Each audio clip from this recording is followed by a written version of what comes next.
Hello comic groovers, welcome to The Boys comic series. In this video, we will be looking at The Boys comic issues 17 and 18. If you haven't watched the previous issues, we advise you to watch those issues first so that you can understand this issue better. If you are new to the channel, subscribe to the channel and press the bell icon. Also, if you haven't followed us on social media handles, follow us because The Boys series has some adult content, so we won't be able to show it here. So if you want to fully enjoy The Boys comic series, we recommend our The Boys comic correct reading order. All links will be available in the video description. So let's start The Boys comic issues 17 and 18. In the previous episode, you saw that after 6 months of harassment and humiliation, Annie returns to her hometown to meet her boyfriend Drummer Boy. But there she finds out that Drummer Boy was already cheating on Annie behind her back, after which Annie goes to the church, and after not getting any answer there, she also loses faith in her religion, after which she goes to the same park where she and Huey first met. On the other hand, Old Legend tells Huey that Blarney Cock is back and Huey will have to kill him again, and Huey refuses to tell Butcher about this mission from Legend and goes to the same park where Annie was sitting, where Huey meets Annie and cheers her up. On the other hand, the female goes on her mercenary mission, but Frenchie stops her there and explains to her why all this is wrong, after which he and the female leave from there without killing anyone. Also, Butcher and MM find out about the plan of the Seven and Vic the Veep and Huey about the location of Blarney Cock, after which Huey goes on a date with Annie and Huey's bond becomes even stronger. Now further, the story starts with MM, who is standing outside some apartment and thinking something, after which he starts telling Butcher about their old days, listening to which Butcher standing behind says, "Look friend, if you want to pass the time here by talking about old days, then I have no problem, but we both know that eventually you will have to go inside." Hearing this, MM starts going inside. Butcher says, "I will come to pick you up tomorrow morning, okay?" MM replies, "Okay," and while going inside, he calls out, "Mama," and then we find out that MM was going to his home to meet his mother. Okay, so before you think that I didn't explain properly or I missed something, I will clarify here what MM went to do in his home and who his mama is and what this thing is. You are not going to understand right now, and we will see this thing in detail in the upcoming volumes. So for now, you just watch normally and later you will understand what happened. So let's move on. In the next scene, we see Huey, who is again in that van and listening to Teenage Kix's conversations. It is clear from Teenage Kix's conversations that Teenage Kix was also not liking this change Blarney Cock, and currently, they were thinking of the same plan of how to represent Blarney Cock as a normal Blarney in front of the public without anyone suspecting. Meanwhile, Huey is preparing a weapon to kill Blarney, but after listening to Teenage Kix's conversations, such as Blarney is just a living corpse, Huey changes his mind after listening to all these things, and Huey says to himself, "No, I am not like this. I cannot kill someone without reason," and saying this, Huey starts to go back. But then we see that Blarney crawls and hangs under Huey's van and comes through the same van with Huey. Then the scene changes where Starlight has returned to the headquarters of the Seven, and as we saw in the previous issue that the meeting of the Seven was held in which they talked about Vic the Veep's speech. Starlight was not in that meeting, and the team has given the job of scolding Starlight for this to Queen Maeve. But Queen Maeve in her ignorant attitude just tells Starlight that she was given the job of scolding her, so she will act as if she has done her job and you act as if I have scolded you. Starlight asks if anything important happened in the meeting, to which Queen Maeve, instead of giving a straight answer, just says maybe. Meanwhile, Starlight hears Homelander's voice from outside who says, "Did he cancel the whole plan? Now he is not coming at all." Then we see that outside, Homelander, a Vought agent who is actually not an agent but one of the big executives of Vought, and Black Noir are talking. Actually, the name of this executive is James Stillwell. Did hearing Stillwell remind you of something? Yes, you are thinking right. Madeline Stillwell, who was shown in the series, is a gender-swapped version of this Stillwell. However, there are a lot of differences in their story. I will now call this character by the name Stillwell, so you understand that I am talking about whom. Answering Homelander, Stillwell tells him that if Vic the Veep is not going to give a speech at all, then what will he do by coming here? To which Homelander says, "I don't know, maybe he will save us from looking like fools because we were doing today's event in his name, so now what will we tell the media?"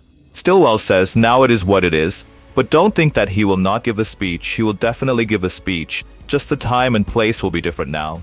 Currently, the thing to think about is how did President Dakota Bob find out about Vic the Veep's speech, because this was known only to me, you, and Victor's office. Then we find out that someone told President Dakota Bob about Vic the Veep's upcoming speech in which he was going to talk about bringing soups into national defense, and because of this, Vic the Veep had to cancel that speech.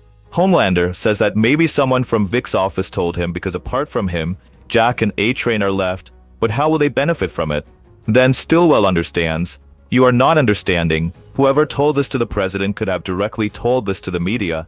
It would have been cheaper and would have reached more people later, but he did not do so because he just wanted to humiliate us, wanted to embarrass us in ourselves instead of in public, and none of us can do this. Why? So Homelander asks in confusion. So you are saying that someone has bugged this place, but who can do this? Stillwell mockingly tells Homelander, "You amaze me, Homelander. Last year when the accident happened with Teenage Kicks, it didn't take you so much time to find out about your enemies." Hearing this, Homelander understands that the boys have bugged the Seven, and they have told everything to the president. At the same place, Queen Maeve also scolds Starlight and says, "You have got into the habit of eavesdropping, Starlight." In the next scene, we see Huey and Starlight, or Annie, sitting in the same park where Starlight gets embarrassed about the things she said to Huey after drinking. However, Huey consoles her by saying that he has seen people do even weirder things after drinking for the first time. Then, Annie expresses her feelings to Huey, saying that maybe her naivety prevents her from judging people correctly, but she thinks that Huey is a good person. The way she sees the world now, whatever they have between them is more precious than anything else in the world. She thinks that Huey has also gone through some bad things and promises not to do anything that would hurt his feelings, but she expects the same thing from him too. Huey thinks for a moment and says that he just doesn't want to rush into anything. Annie replies that she won't push him, and after that, they both go to Huey's house, where Annie shows him her hamster, Jamie, and after some small talk, Huey and Annie start doing some good deeds. The scene then changes to the next morning, where Butcher goes to pick up MM from his house. Butcher and MM take the same cab, but MM's condition is quite bad for some reason. So much so that he stops the cab and vomits. After that, he tells Butcher that he's fine. Butcher then says that they have reached near Huey's motel, so they should pick him up too. However, Huey's phone is switched off, so Butcher can't call him, and he goes to his room to call him. Huey goes to open the gate, and as soon as he opens it, Butcher is about to say something about his phone being switched off, but after seeing Huey's face, he suppresses his laughter and starts to leave, telling Huey that they are waiting in the taxi downstairs to come at his own pace. Butcher leaves laughing, but Huey doesn't understand why.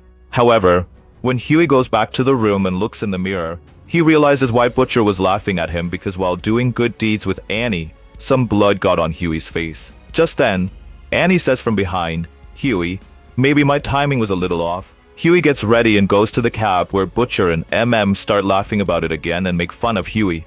Meanwhile, Annie also flies away from there. After they leave, we see that Blarney Cock, who had sneaked into Huey's van with him, starts crawling towards Huey's room.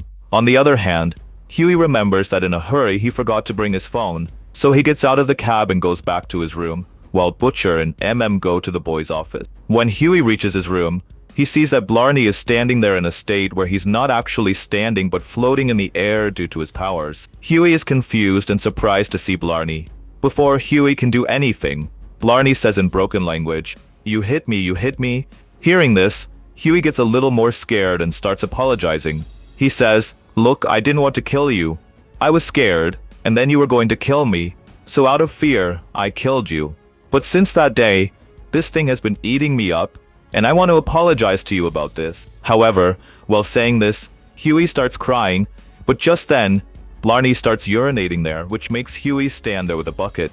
As soon as Blarney finishes his business, Huey goes to put the bucket on the other side, but then Blarney starts picking up the hamster. Seeing this, Huey gets angry because if you remember, Huey got this hamster from Blarney's pants, which means that Blarney was keeping this hamster in a very bad condition. Huey starts shouting at Blarney about this, hearing which Blarney also comes near Huey, shouting and trying to hit him. Huey also fights in his defense, and ends up breaking Blarney's neck while fighting, which kills Blarney once again, and unfortunately, Huey's hand also goes near the bucket at the same time.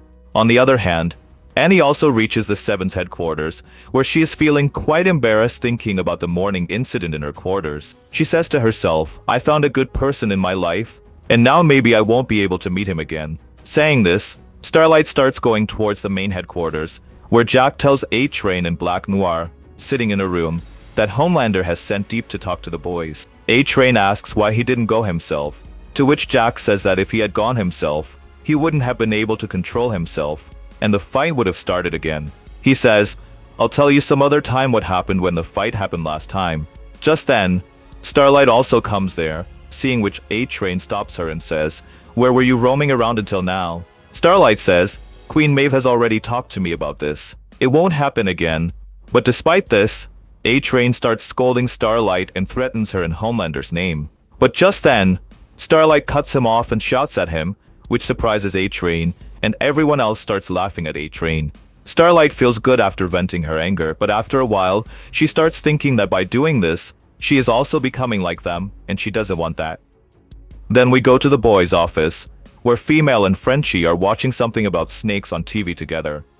Tries to stop them from watching it, but Frenchie doesn't pay attention to him, after which starts vomiting again after seeing those snakes. Just then, Huey comes there and asks about his condition. After that, he goes to Butcher and tries to get an idea to dispose of Blarney's body while talking. Huey says, "Last night, I was watching a show called CSI, and I was quite surprised to see that nowadays, people get away with anything. I mean, if you have to kill someone and dispose of their body, what would you do?" Butcher says with a strange, slight smile, "What would I do if I had to dispose of a body and not get caught?" Huey says, "Yes." Butcher explains, "First of all, I would put the body in a big drum, in which I would have also put petrol. And yes, I would make sure to buy the petrol in black so that there is no record of the petrol. After that, I would put the container in which I brought the petrol with the body and set it on fire." You know what I would do next? Huey asks, "What?" Butcher jokingly says, "I would give my girlfriend a new calendar." Hearing this, Huey gets annoyed. Just then, calls Butcher from the side and points towards the window. Then we see that Deep is standing at the window. Butcher goes to him, and Deep says, "Homelander knows that you were the one who told the White House about the vice president's speech. He wants to know why you're doing this, and if our deal is still on." Then Butcher insults Deep and says, "If he really wanted to know, he would have come here himself, not send a fool like you." Saying this, he closes the window and goes inside and asks if they have found any bug of theirs, to which says, "I had turned off all of them, but yes, it's possible that they have scanned after that and found a bug." After that, the scene changes and it's nighttime. Huey is going to the roof of his motel with Blarney's body. He does everything according to Butcher's plan, and just then, we see Butcher standing hidden on the side. Seeing Huey, he says to himself, "You're standing too close, Huey." Just then, Huey sets fire to the drum containing Blarney's body, but because he's standing too close to the drum, Huey falls down. Butcher again says to himself, "See, I told you." After that, Huey starts saying, "I don't know what I should say right now, but I never wanted to kill you. But the circumstances were such that I had to kill you that too twice. I'm sorry." But then Huey thinks for a moment and says, "Why am I even saying sorry to you? Your actions deserve this. I shouldn't feel sorry for you." Then Huey says, "Now you can also come out. I can't hear you trying to suppress your own laughter." To which Butcher comes and says, "Sorry, but when you fell down, I couldn't control my laughter." Huey says, "Yeah, I know." Huey further says, "I know that if you were in my place, you would have just set him on fire and left without saying anything. But I wanted to end it this way." Then Huey asks Butcher, "But how did you come here?" "I wanted to do this myself." Butcher explains, "I just came to see how you do all this. But yes, one thing you said was right. He deserved this. But if there's something in your heart, it's better to let it out right here. Even if it's just a sorry. Because you can do your job the way you want to do it. So tomorrow, you're going to Old Legend to learn our secret, aren't you?" Huey says in surprise, "How do you know?" Butcher says with a laugh, "You still haven't understood? Butcher knows everything." Saying this, Butcher calls Terror, and the three of them leave from there. And with this, the storyline of Good for the Soul also ends. So if you've come this far, don't forget to subscribe to the channel. Also, if you want to read all the comics in the Boys comic series, you can check out our The Boys reading order. So, comic groovers, we'll meet in the next video.